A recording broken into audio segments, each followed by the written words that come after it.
Reddit Ask Me Anything. My life is like 51st dates. Except it's not funny. It's really scary. Ask me anything. I suffered a brain injury in 2014 and it's left me with sensitivity to noise, migraines, traumatic epileptic seizures and anterograde amnesia. So every day when I wake up, I think it's still October 2014. Did you watch 50 First Dates before or after whatever happened? I saw about 10-15 minutes of it years ago, not long after it first came out, but I'm not a huge fan of Adam Sandler or Drew Barrymore, so I gave up watching it because I thought it was rubbish. I know the general premise of it though, and that it's apparently a comedy. I seriously doubt I've watched it since the brain injury, because I'm still not a fan of either actor. My memories from before the accident are still intact, so I still know my likes and dislikes XX. Are you in a relationship? If so, how's it affected? I am. I met my partner in October 2016. It's scary waking up next to him, not knowing who he is or where I am or if I'm staying at his, and apparently we have pictures of us together around his room so that I can see I have some connection to him, and he's not just a random stranger. It's even more disconcerting, because I expect to wake up next to my ex in our old house, so waking up next to a man I don't recognize, don't know, is difficult. We seem to be doing pretty well. It's been about 2.5 years. He's patient with me, will explain things repeatedly, and makes sure I write stuff down in my diary that's important XX. Do you feel like it's impossible to ever really fall in love with your partner, since you'll only ever really know him for one day at a time? I don't know. We say we love each other, and when I was texting him earlier I was feeling happy about it, so I guess that's something. But it's hard because I don't really know him. All I have to go on is what I've got in my diaries, and he seems like a brilliant partner, and I must see something in him because otherwise I would have finished it. But in fairness, I've never really done feelings anyway. I've always been a bit disconnected from everyone, so it's not something new that I'm having to deal with XX. Hey, forever honeymoon phase. Yep XX. Or he tears out the page where they break up. I feel bad even saying that as a joke, but there is a concern of manipulation. There is, but really it comes down to trust. I have to trust that he wouldn't do that, just like I trust that my ex didn't remove any pages. Unfortunately there's no failsafe that I can use to guarantee that nothing will happen to my diaries, so trust is all I have XX. Check for ripped out pages, and maybe number the pages and initial next to the number, something like that. You ever think about making video diaries to yourself?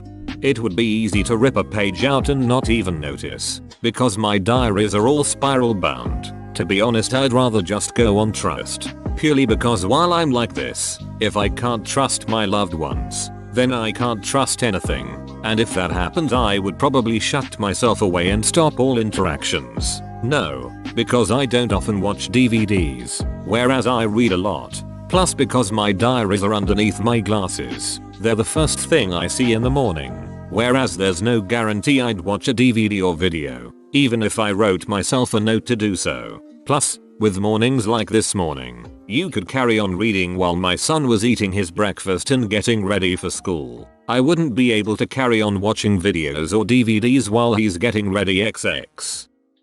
You did the same Ask Me Anything yesterday. Wouldn't surprise me LOLXX.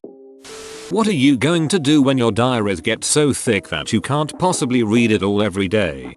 It took me just over 4 hours to read them fully today. Honestly, I'm just hoping that my brain fixes itself before it gets to that point. My biggest fear is that I'll wake up tomorrow, and it's actually 10 years later, and my son has changed so much that I don't recognize him.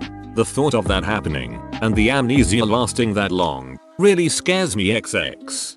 You have my utmost empathy. I can't imagine being in your situation, given all of your medical issues. What is your long-term outlook on life? How long of a life are you expected to have? Have you considered something like assisted suicide?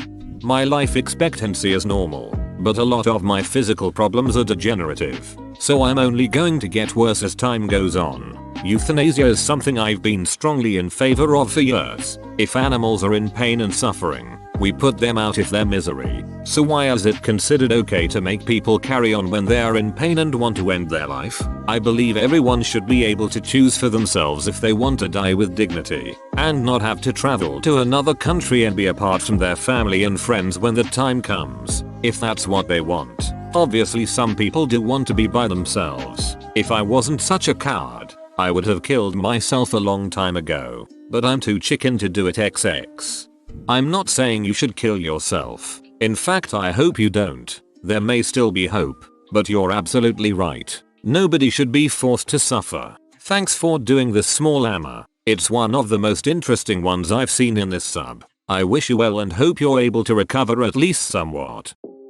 This is one of the most interesting Ask Me Anythings I've read here. I'm sorry this happened to you, but you seem like quite a strong and resourceful person. Also, I'll second the other person who mentioned Memento. The main character deals with his issue by being extremely organized. Speaking of organization, do you ever edit your diary? Like make a 1 or 2 page summary that shows the most important events from the past 5 years plus your current situation. Your current partner is ? Do you use some list of tasks so you can remind your future self to do something you can't do immediately? What's the tone of your diary? Very matter of fact, today I had another visit to the doctor. Or do you talk to your future self more empathetically? Don't be scared. You've been doing this for several years. Just read this and you'll be ready for the day. Yep, I have a few pages that are dedicated to specific things rather than general stuff. For example, I have a section on my fella, his full name, date of birth, address, phone number, likes dislikes, how and when we met, his family, some stuff from his childhood, jobs he's done, etc. Another section is about stuff to do with my son, his teacher, where his classroom is, who his friends are, what he's good at, what things he's into, toys, movies, etc. Mum has a section because she had a knee replacement a couple of weeks ago, and that's got things in like how she's doing each day, what exercises she's meant to be doing and how often, when she has any follow-up appointments and what, if any, questions we need to ask. I'm her main carer because I live with her. Any sections I have get updated with whatever new information is relevant, and old stuff is crossed out. There's a calendar in the kitchen that has any future appointments on it. It also has if I need to make appointments, if anything is going on at the school, when the litter tray was last changed, when my son is at his dad's, stuff like that. It's a bit of both. 90% matter of fact and straightforward, but there are entries about how I'm terrified that this is my life. I'm going to be stuck like this forever. Everyone would be better off without me. Real self-pitying shit like that. But there's not much of it. And it's gotten rarer in the last couple of years because I made a decision to not write down the bad days unless it's a really bad day, so that I don't feel quite as shit when I'm reading through it XX. I made a decision to not write down the bad days unless it's a really bad day, so that I don't feel quite as shit when I'm reading through it. Did you make that decision and then wrote it down in the diary? Or can you remember that sort of thing? Do you think you would downplay some negative stuff, overstate some positive stuff to give yourself a nicer read in the future? I wish LOL. No, it's written in my diary. Possibly. I'm sure I've had some really bad days and not written down about them, so I don't have to read that stuff.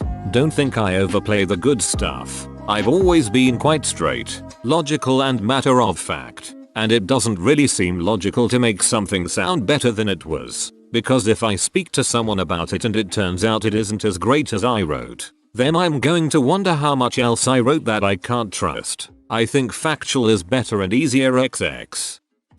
How will you remember this post tomorrow? I won't remember it, but I'll know I posted it, because I'll probably look through my post history, same as I did today, because it looks like I've only been on Reddit for a few months XX.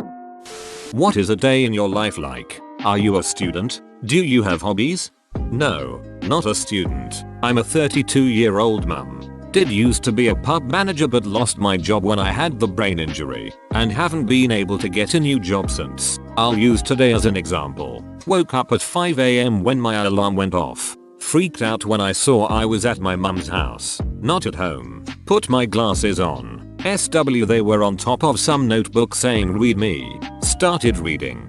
Found out why I'm at mum's, been living here for nearly 3 years now. Catch up on what's been happening for the last nearly 5 years. Find the unlock code for my new phone. Look through Facebook at some of the pictures and videos. Have to finish reading and looking through Facebook later. Need to sort my son out for school. He's now 8. He turned 4 2 weeks before the head injury. Get him breakfast. He eats and gets himself dressed. I take him to school. Luckily I know where the school is from before my brain injury. No idea where his classroom is, but he says he always goes in through reception because I can't walk all the way round to his classroom. I have physical disabilities that I've had for years, not connected to the brain injury, but have gotten worse since then. Say goodbye and I'll see him on Sunday because he's at his dad's this weekend. Go home. Nap on the sofa for an hour because I'm still exhausted. Must have slept funny because I've woken up and can't move my neck or spine without a lightning bolt of pain starting at the base of my spine going all the way down to my lower back.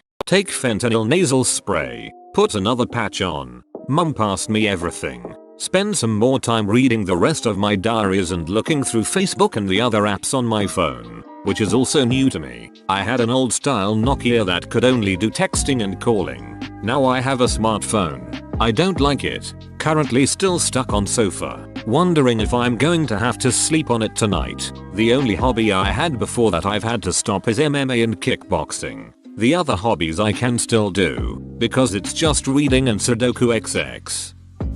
Do you ever have days where you wake up and don't just accept it? It looks like I've had a few, but there hasn't been any notes to that effect in my diaries for a couple of years now. So I'm not sure whether I've just stopped writing it down if I don't accept it, or if something in my brain is working really hard to tell me subconsciously that it is real. And why would I lie to myself about something as shit as this situation? That's all I can think of anyway XX.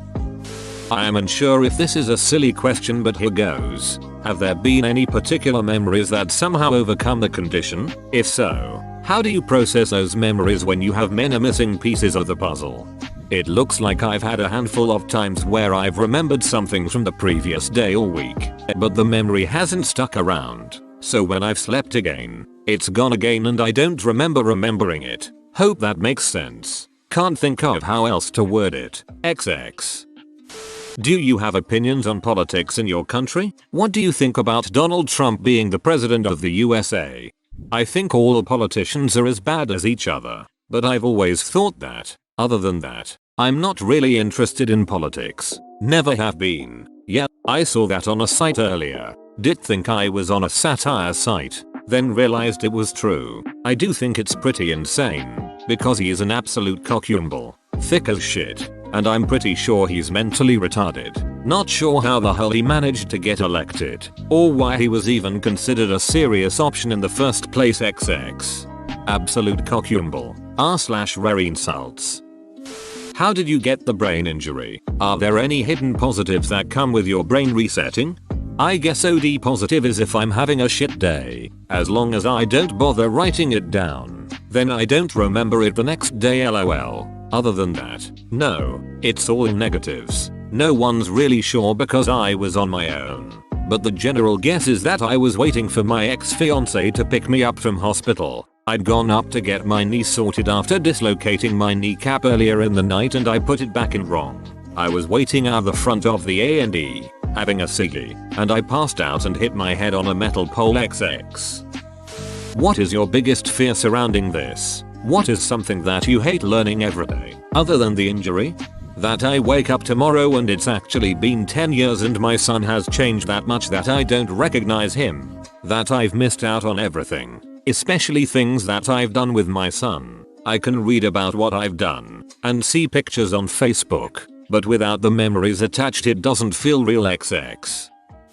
Have you tried staying up overnight instead of sleeping? No. Because if I did that then I wouldn't be in any fit state to look after my son the next day XX. I think it could be an interesting experiment if you had someone to stay with you. Maybe offer some insight on working around it. Next week when my son is at his dad's, I'm going to try what someone else suggested, which is set my alarm for every 3 hours. Wake up, stay awake for a little bit, then back to sleep, and repeat all throughout the following day. to see how long I can hang on to memories for. It would probably be the same as if I stay awake all night. But even if I manage to retain memories for say 2 days, it's not something I can do when my son is at home, because I can't keep napping for 3 hours, because I need to look after him. Will still be an interesting experiment though XX.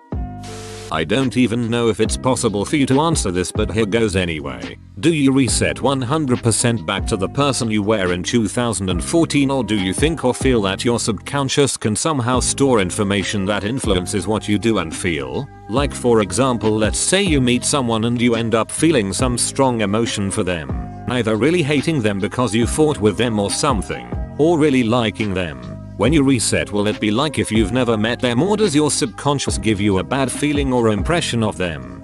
I think I'm still the same as I was in 2014 personality wise, so I don't think I've really changed that much, if at all. I'm still the same sarcastic, foul-mouthed delight that I was before. I've met people and I don't have a clue who they are. It's frightening when I have people talking to me that clearly know me but I don't know them, because I don't know what our previous interactions have been. Did we get on? Or did I hate them? Did I say something that I shouldn't have, or was it a bland conversation? I can't write everything that happens every single minute of the day in my diary, so I imagine a lot if it would be guesswork and going along with whatever they're saying, which makes me vulnerable. But I only go out if I'm with someone I know, so at least I have someone with me that I can trust to have my best interests in mind XX. How did you know about Reddit? If I just discovered a smartphone for the first time, I doubt I would figure out Reddit immediately and locate a subreddit to post. I have the app on my phone, so I opened it to see what it was about. I had heard of it before my brain injury, but never used it. I've joined a few more groups today because I've seen links to them in groups I'm already in. This group was suggested to my bio mod from the Ask Me Nothing group, so that's how I found this one XX. Would your brain not retain physiological things as well? Say if you tried heroin every day for a month, would you become addicted, or would it be like the first time each day you took the drug? No idea. It's an interesting hypothesis, although obviously I'm not going to start shooting up smack just to test it LOLXX. So if you have a text conversation, you can always keep reading back and keep a steady discourse going, even over a course of days. Shall we keep this Ask Me Anything alive and then we can be a collective diary? D. That would actually be pretty cool. Yeah, I have text message conversations on my phone going back to when I first got it. I have message conversations on Facebook going back years, even to before the accident. And there's a couple of sites that I'm on where I've started talking to new people and have the conversations going all the way back to when we first started talking XX. Did you split up with your ex before or after the injury? After. Mutual breakup. We're still good friends now XX.